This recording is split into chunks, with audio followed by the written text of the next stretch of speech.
오늘 우리가 함께 읽은 이 사사기 17장을 포함해서 마지막 21장까지에 이르는 내용은 사사시대의 이 무질서, 그 상태를 보여주는 몇 가지 중요한 사건들이 기록이 됩니다.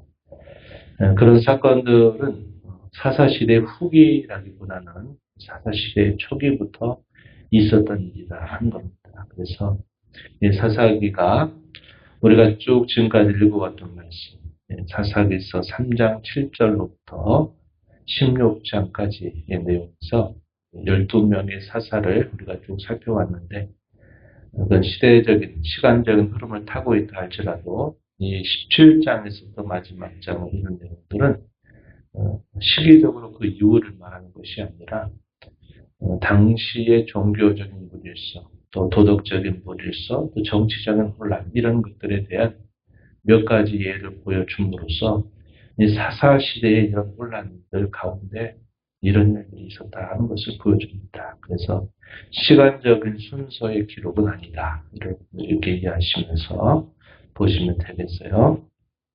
오늘 우리가 함께 있는 17장의 내용에서는 미가라고 하는 사람, 그 집안의 신당을 만들고 자기 집안의 레위인 한 사람을 받아들여서 그 사람을 자기 집의 제사장으로 삼는, 우리가 도무지 이런 상황이 어떻게 될까 싶을 정도로 참 기이한 일이 있었다는 것을 기록해주고 있습니다. 당시의 이스라엘 민족들이 얼마나 뿔뿔이 흩어져 버렸고 그들의 민족성이라고 하는 것이 얼마나 손상되었는가 하는 것들을 단적으로 보여주는 겁니다.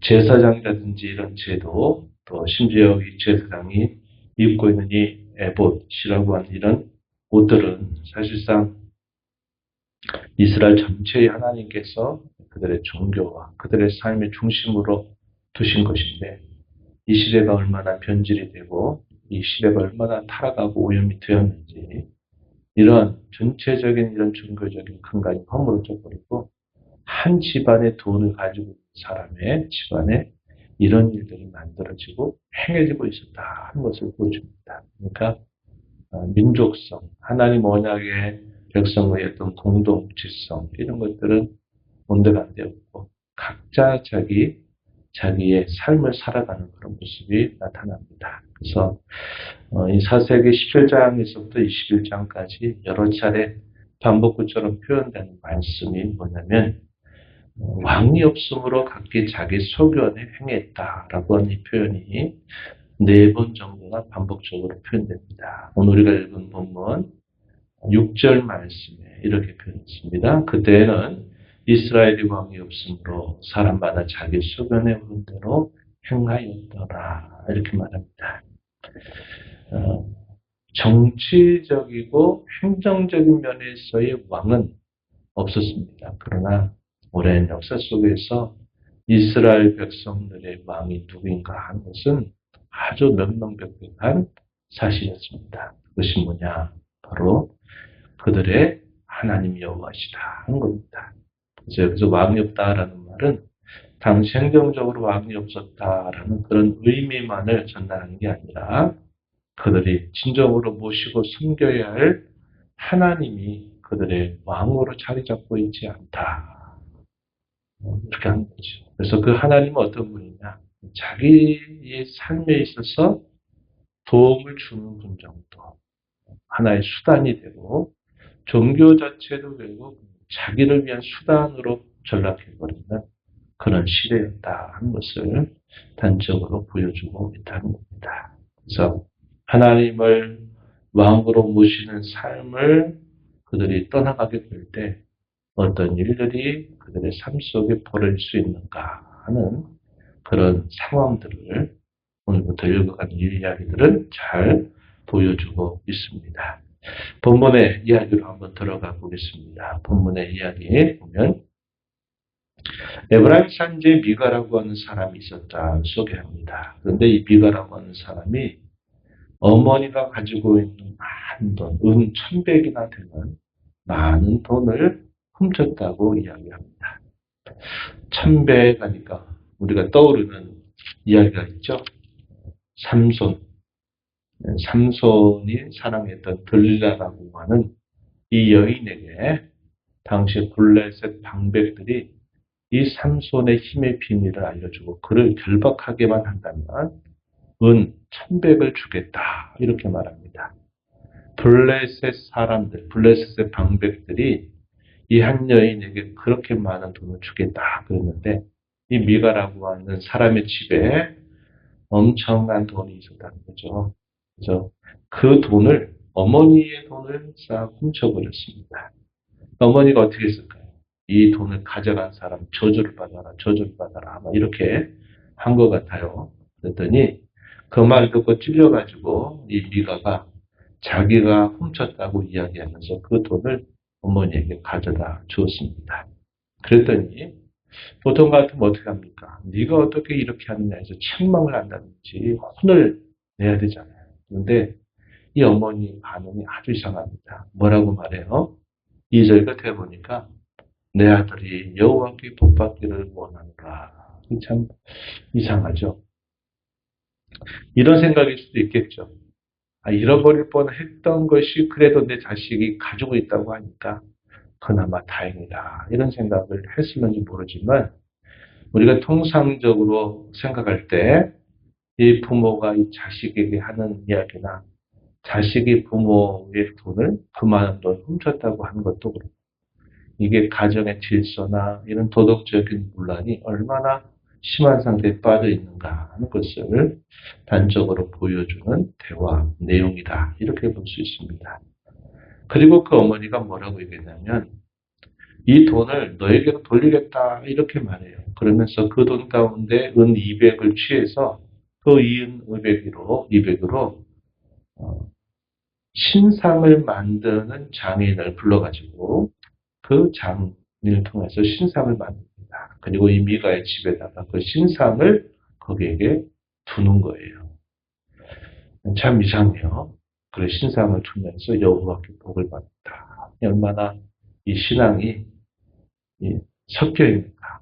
이방의 종교, 이방적인 생각과 또 그러면서 여호와 이름을 또 부르고 그러니까 얼마나 이 당시의 종교라는 게 부패하고 온갖 잡스러운 것들이 다 섞여 있는 그런 종교구나 하는 것을 보여주는 겁니다. 그런 다음에 어떻게 했냐면 신당을 만들고 신상이 있으니까 에봇과 드라빔을 만들어요. 이 에봇은 우리가 대제사장이 입는 옷이라고 했죠.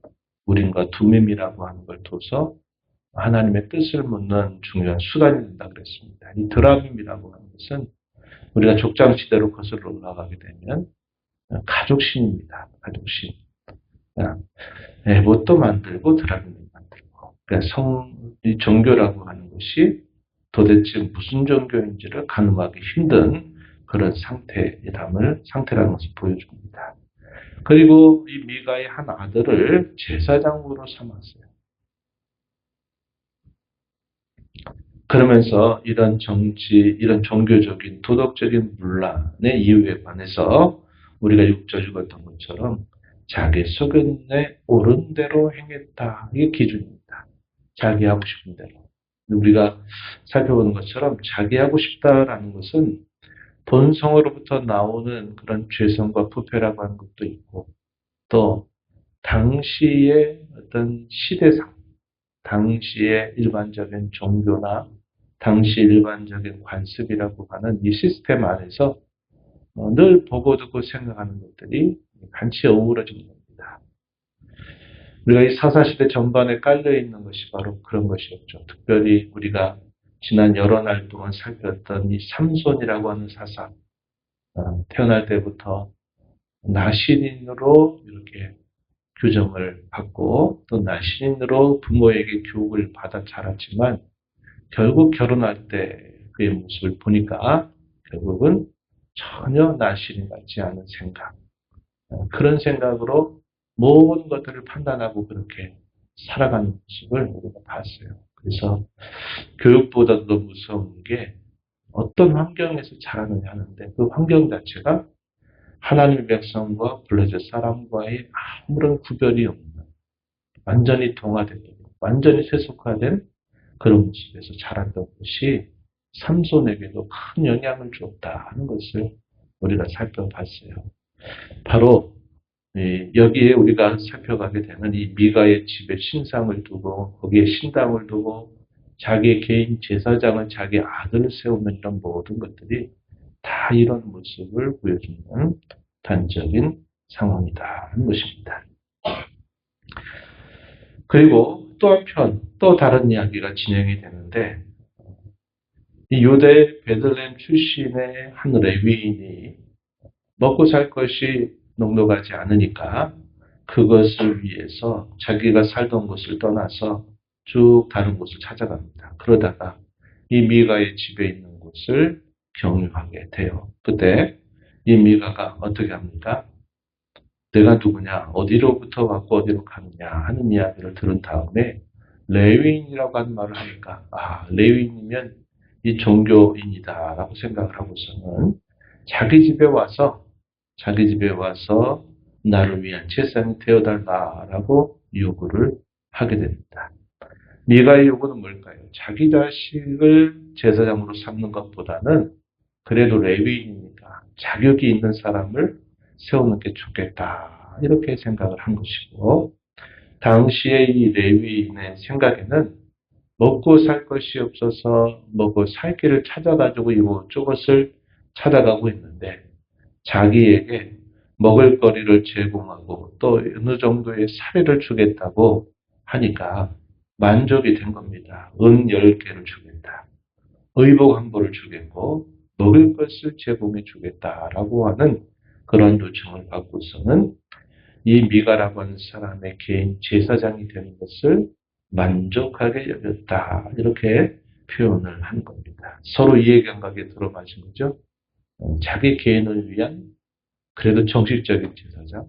또 이 사람은 자기 먹고 살 것을 해결받는 그것에 대한 만족. 이러한 이해관계가 맞물리면서 이 미가 집의 제사장이 되었다 하는 것을 보여주고 있습니다. 그래서 11절에 보면 그 레위인이 미가의 아들 중 하나같이 되었다. 그리고 그 생활을 대단히 흡족하게 했다 하는 겁니다. 여기서 보여준 게 뭘까요? 자기 만족이죠.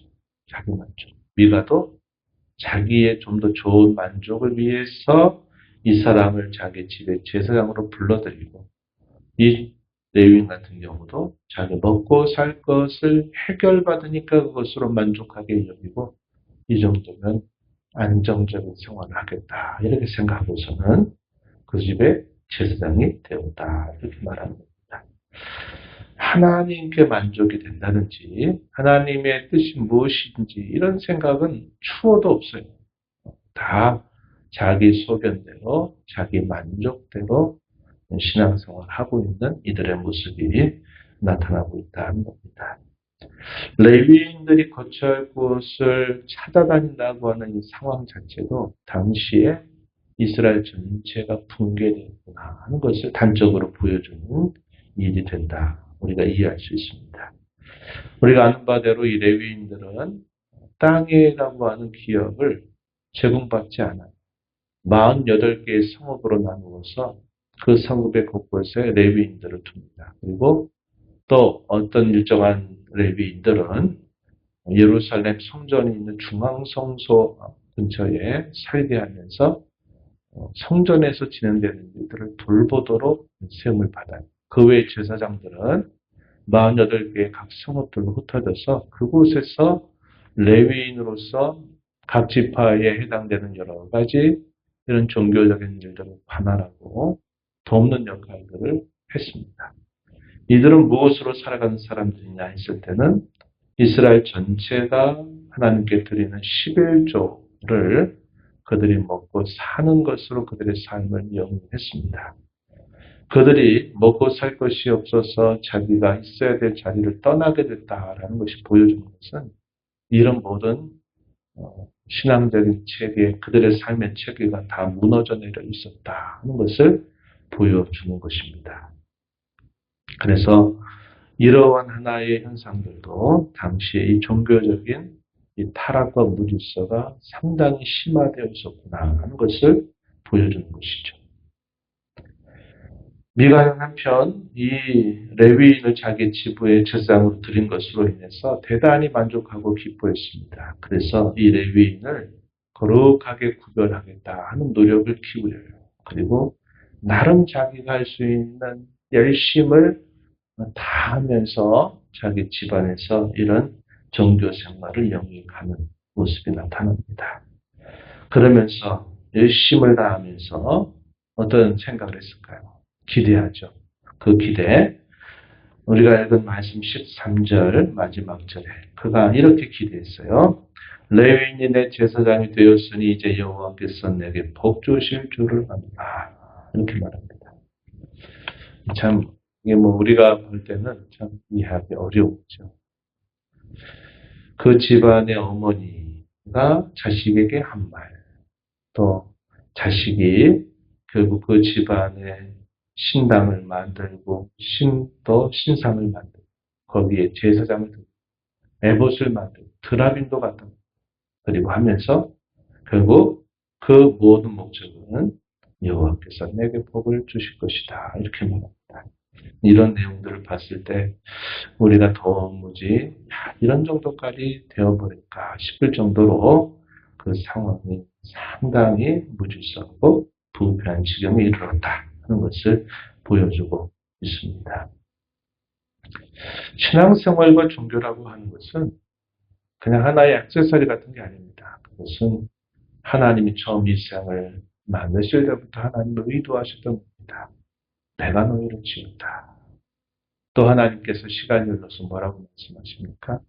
내가 너희를 애굽에서 종살이 하던 너희를 내가 구원했다. 이렇게 말씀해요.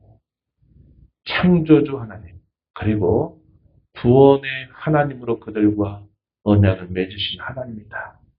나 외에 다른 신이 없으며 나를 섬기는 방법에 있어서는 하늘에 있는 것이든 땅에 있는 것이든 땅 아래 물속에 있는 어떤 형상으로든지 나를 만드시 말 것이다. 이렇게 말합니다. 또 내 이름을 망령되이 읽지 말아라 하는 아주 위대하고도 중요한 계명을 하나님은 자기 백성들에게 더 나아가서 온 인류에게 이러한 계명을 주셨습니다. 그래서 세상의 처음부터 하나님은 창조주로서 구원의 하나님으로서 마땅히 섬김의 유일한 대상이 되는 것을 보여주세요. 그런데 이스라엘도 그렇게 분명히 시작이 되었는데 어떻게 이런 정도까지 무질서하고 부패한 상태에 이르렀을까? 우리가 생각해 보면 결국 그들의 삶과 신앙과 그들의 모든 종교의 중심에서 하나님의 뜻을 중심으로 그들이 살아가는 게 아니라 오늘 말씀처럼 자기 생각에 좋은 대로, 자기 생각에 옳다고 여기는 대로 기준 없이 그렇게 행하는 삶을 살다 보니까 결국 종교도 자기 만족을 위해서, 종교도 결국 자기의 복을 위해서 전락해버리는 그런 상태가 되고 말았다는 겁니다. 우리가 이런 정도까지 극단적인 상황들, 설마 그렇게까지 되겠냐. 우리가 이런 생각을 할 수 있을지 모르겠지만, 우리가 항상 조심해야 게 뭘까요? 우리의 신앙의 중심에는 하나님의 뜻을 중심으로 우리가 신앙생활을 하고 우리의 삶을 살아야 된다고 합니다. 그것이 안 될 때는 이러한 비슷한 현상들이 이곳저곳에서 드러나게 되는 모습들이 나타납니다. 종교가 현세적인 종교로 전락해버리고 종교가 기복 종교로 전락해버리는 것은 이 종교적인 타락이죠. 그런데 오늘 안타깝게도 적지 않은 많은 신자들이 그런 정도로 생각합니다. 종교가 필요하고 종교 중에 나는 기독교를 택하고 또 나는 삶의 어려움이 닥치면 나는 하나님께 도움을 얻어서 산다. 이런 쪽에 관심을 많이 두고 사는 거죠. 하나님이 우리를 지으시고 우리를 구원하신 그 궁극적인 목적이 어디에 있느냐. 그분만을 참되게 섬기고 그분만을 참되게 경배하고 그렇게 할 때 우리의 사람이 누릴 수 있는 최고의 가치와 행복을 누릴 수 있도록 디자인 되었는데 그 관계들을 깨뜨려 버리게 되면 결국 다 이런 형태의 여러 모습으로 나타나게 된다는 것을 우리가 알게 된 것입니다. 다시 우리의 신앙을 점검하고 우리의 신앙의 기준이 하나님의 말씀을 바탕으로 그분만을 섬기고 경배하는 것이 우리의 삶의 진정한 목적으로 우리가 다시 회복해서 우리의 생각과 우리의 욕심과 우리 만족을 앞세우지 말고 그분의 뜻을 앞세우고 신앙의 정로를 올바르게 회복하여 걸어가는 저와 여러분 또 우리 교회가 되기를 진심으로 바랍니다.